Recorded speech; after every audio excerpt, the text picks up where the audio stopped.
Welcome to the Business Vitality Podcast. My name is Cantey. I am the host and an executive coach.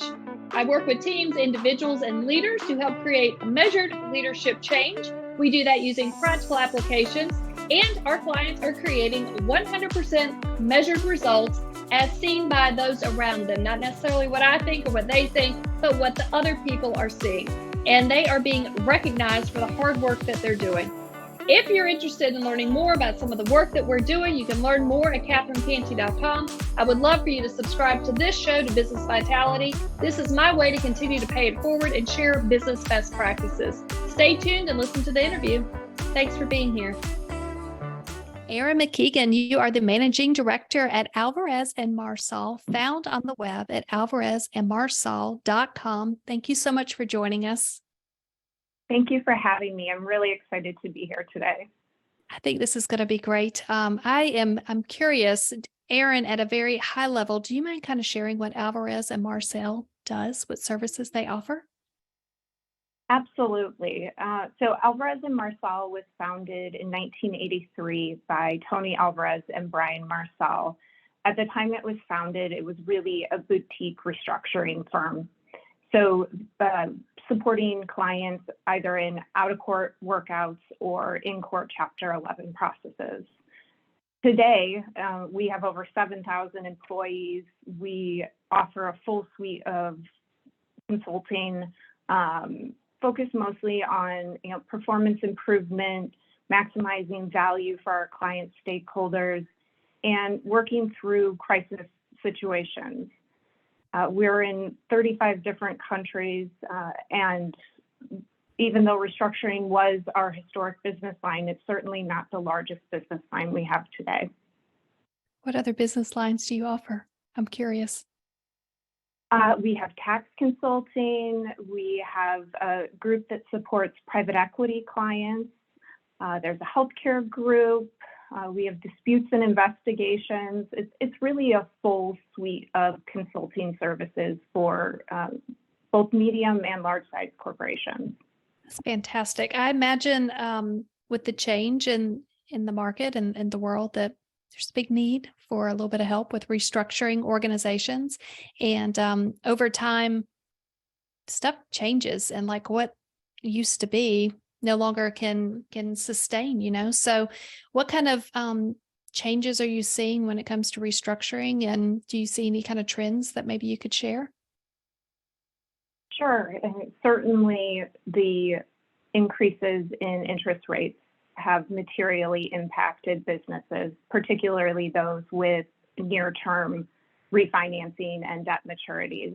So we're really seeing a pickup in the market and a need for companies that maybe otherwise would have been able to refinance in an out-of-court situation to use the tools that are provided to them through a formal Chapter 11 bankruptcy filing in the U.S. court system to achieve their goals and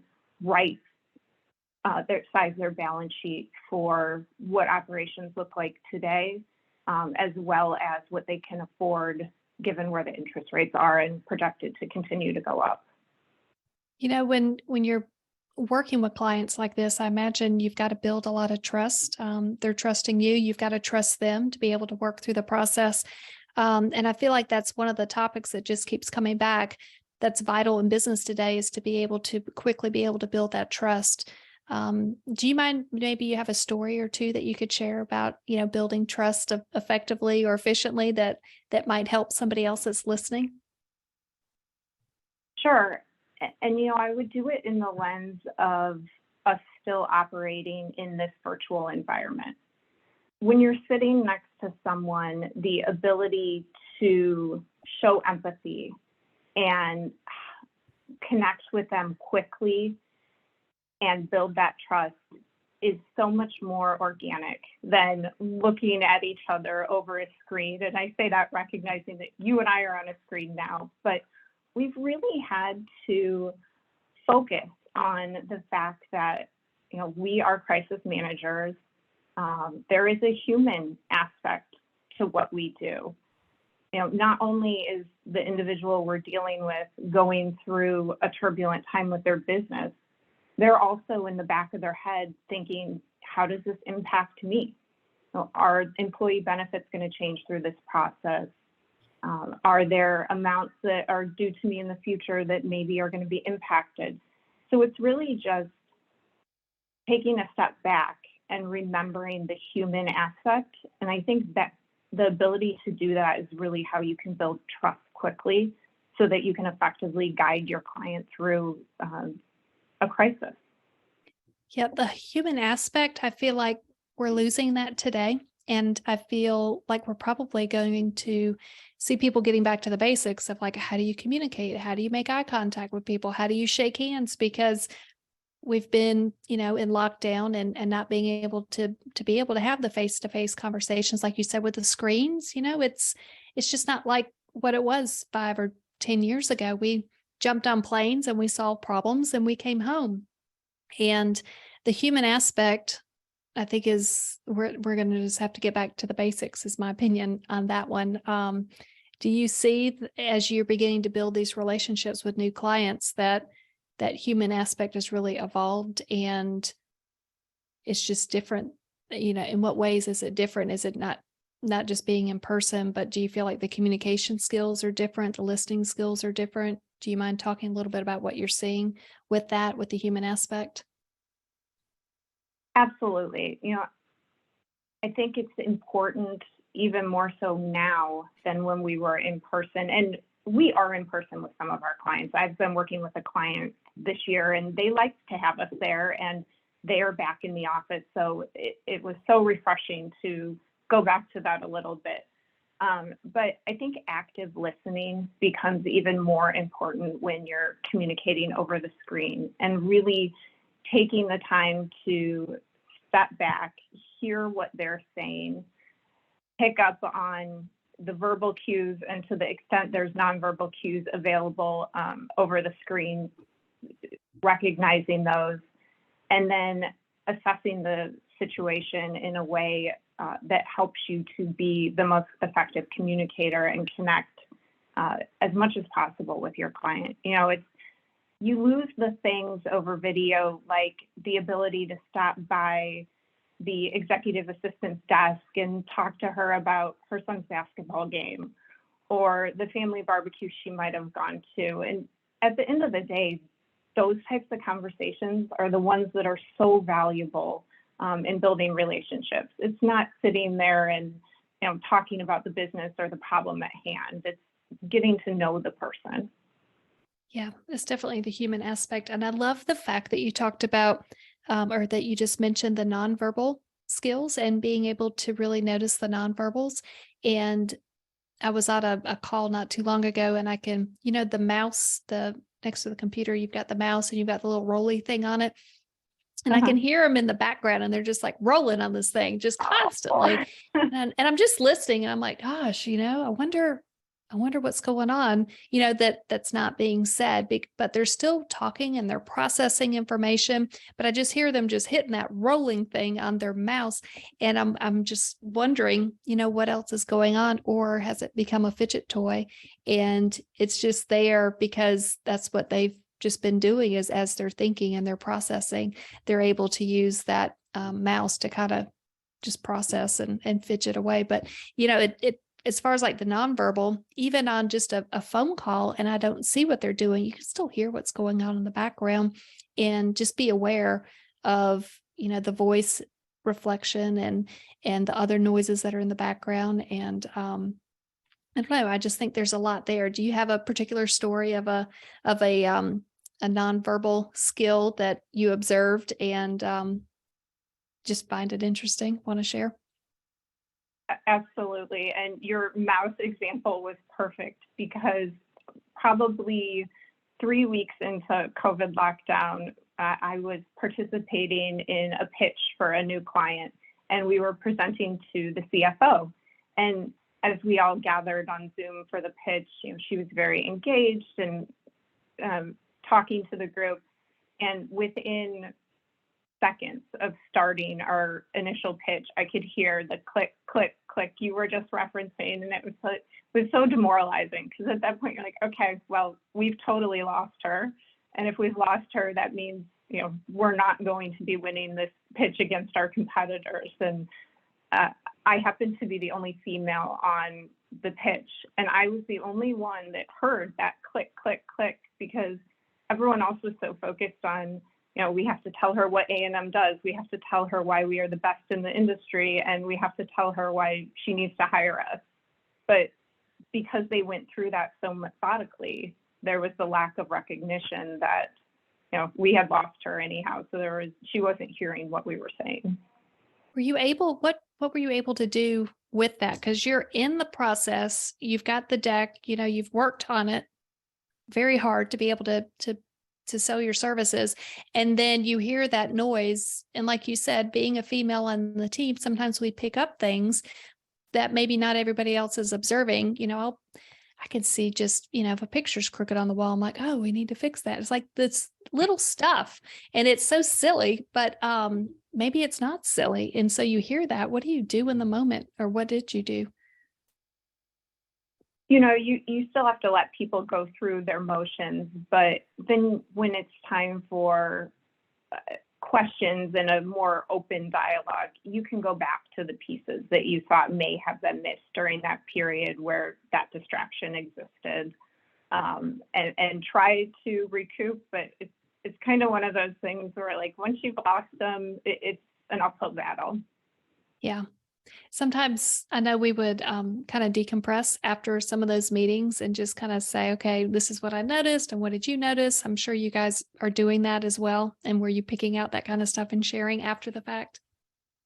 Absolutely. And everyone was very appreciative. Our culture is very much so one that encourages collaboration. And, it was a learning time for us of how do you go from pitching in a boardroom to pitching over Zoom. And so it was good for us to regroup and share what I had noticed and be able to be on lookout for that in the future. I think that's fantastic. I know not too long ago, I did a presentation on failures, and what you just said, we're just learning all the time. And sometimes people may say, it could have been a failure or not as big of a success. And what I've found is, as long as we're learning from this stuff, I don't really see it as a big failure. We're just evolving to adapt to what the world needs. And sometimes we have to change, but we're not going to change if we're doing the same thing over and over again. So what you're saying is, as far as learning and noticing and being able to share and being very collaborative.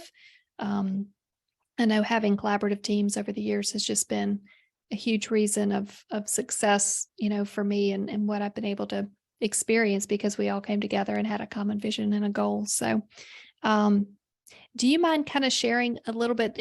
You've talked about before we jumped on that matching leadership skills to those around you is something that keeps kind of bubbling up as a topic that allows you to continue to succeed. And I would love to just kind of hear a little bit around how you match your leadership skills to those around you and how that's been beneficial. Yeah, absolutely. Just a little bit of background. So my team is pretty diverse, both in our backgrounds educationally, our age range. And so there's a lot of different learning styles. And so as I'm working with individuals, it's give and take. And I like to think that we work together. I am very open as a manager to feedback and real-time feedback to come to an outcome that produces the best result for our client, and also particularly with our staff, puts them in an environment where they can succeed. Because at the end of the day, having a happy, successful team makes our job enjoyable and makes the work that we do successful. So I think the biggest thing is just really my openness to real-time feedback and working together with the individuals on my particular team at the time to create a structure be it in meetings or as we're communicating over email, that best supports their development. How do you create openness to real-time feedback? I think in my past, a lot of folks say, they have the door open to receive it. And a lot of times it's hard as a manager or a leader to be able to receive the feedback. Just if people are coming in at, any time of the day or pinging you with a message or email or phone call, how do you, I guess maybe, do you put structure around that openness to receive feedback? What works well for you? I think it's more about the relationships and establishing and nurturing the relationships with the team so that they trust when I say the door is open, that it truly is open. And, you have to show some vulnerability too, which has been the hardest thing for me in my career to learn. I grew up in a world where we just got A's and we did what we were told, and you were expected to succeed in everything that you did. And so transitioning to the recognition that it's okay to be vulnerable. It's okay to tell people about my failures, and they can hear how I learned from them. To go back to the point that you raised earlier, I think that has been a really effective way in my establishing open communications and both upward and downward feedback. I am ready and willing to talk to my staff and give them real-time constructive feedback, and I think they appreciate it and recognize that I appreciate it as well when they're willing to provide it to me. It takes a lot of courage to be able to give it. It takes a lot of courage to be able to receive the feedback too. That's a wonderful way to describe it. It's a process, isn't it? And it doesn't just happen overnight. Like, we have to go through it, and it's going to be muddy and uncomfortable, and you're going to feel like you're just kind of slogging through it. And once we get the feedback a few times, it may be different feedback, over the years, but it gets easier to receive it, or maybe we just have a way of being able to receive it. And then equally as scary as to be able to give feedback, especially up an organization. And sometimes it's scary giving the feedback going down in the organization, because you've got this great team and these relationships, and you just don't want to disrupt it too much. But that sometimes it needs a little bit of disruption. So it's just a very fine dance, figuring out the best ways to provide the feedback in the most effective manner. Tell me, I like what you talked about when you talked about being okay to have a little bit of vulnerability. I think part of being a leader in business today is having that vulnerability, and it can be scary. I was just reading an article that another lady was writing about sharing her vulnerabilities and how it was scary for her, but she knew that it helped open up the doors for some other people that were watching. So I'm curious to hear your thoughts a little bit more on vulnerability, since you happen to mention it. Sure. As I mentioned, I would say when I started my career, there was no room for vulnerability. It was like, big X, like that's just not something that I was willing to have happen in a business setting. And, and then I was so fortunate to have a mentor here at A&M that really noticed it as something that made me uncomfortable and just said, Erin, it's okay. No one's perfect. You don't want people to think you're perfect, because then it's going to create this barrier to your success as a manager and their success as a team member. So let's work on it together. And then I had kids, and it was just like all bets off. Kids are just, an organic way to make you vulnerable. The number of times when they were little, had stood up down the front of me, or, had some crisis that they're screaming in the background for whatever reason. It just, they make you show your vulnerabilities, whether you're ready or not. Very well put. I love it. Yeah, you had shared one other thing as far as practicing excellence, and I think Yeah, giving up on trying to fit in that perfect box, like what you talked about with your mentor, and kind of shifting from that perfected box to more of just strive for excellence and know that what you're doing is good. Do you mind kind of sharing your thoughts on excellence and how you evolved to that and what's working for you today? Yeah, absolutely. Excellence is different in everyone's mind. For me personally, I really go back to my core values and making sure that I'm living by those every day. And if I am, that helps me to achieve excellence. Knowing that I'm putting the best quality product forward, both internally and to my client, and approaching each situation with integrity, and just really doing the best that I can in the situation that is presented to me with the facts on the table. And at the end of the day, it results in, personal reward for me, knowing that I did the best that I can do, and I helped my client through the situation and hopefully learn something and have some fun along the way. I think that's well said. I think at the end of the day, we've got so much coming at us that we just need to tell ourselves or ask ourselves, did we do the best we could for today?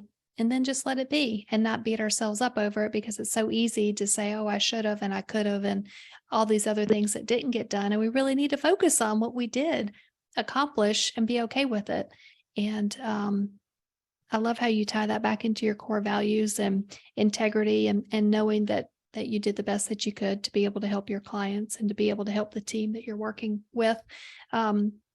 Erin, if someone wants to learn more about you and the services that you're providing, what is the best way to reach out to you? Definitely via LinkedIn. My email address is also on the website. I would love to hear from listeners and what they thought about our time together, and anything that you and I may have discussed that sparked something in them. I'm always looking to expand my network and support others in being the best that they can be, both in their personal lives and their careers. That is wonderful. Thank you. Erin McKeighan, you are the Managing Director of Alvarez and Marsal, found on the web at alvarezandmarsal.com. Thank you so much for joining us. Thank you for having me. I had a really enjoyable time. Thank you. Thanks for listening to the episode. If you like it, please subscribe, share this episode or this show with other people around you. The greatest form of a compliment is a referral. I really appreciate them. And if you think that you want to learn more about some of the work we're doing, I encourage you to reach out to catherinecantey.com. You can schedule a call or just continue to read articles and information that we post out there. Thank you so much for being here.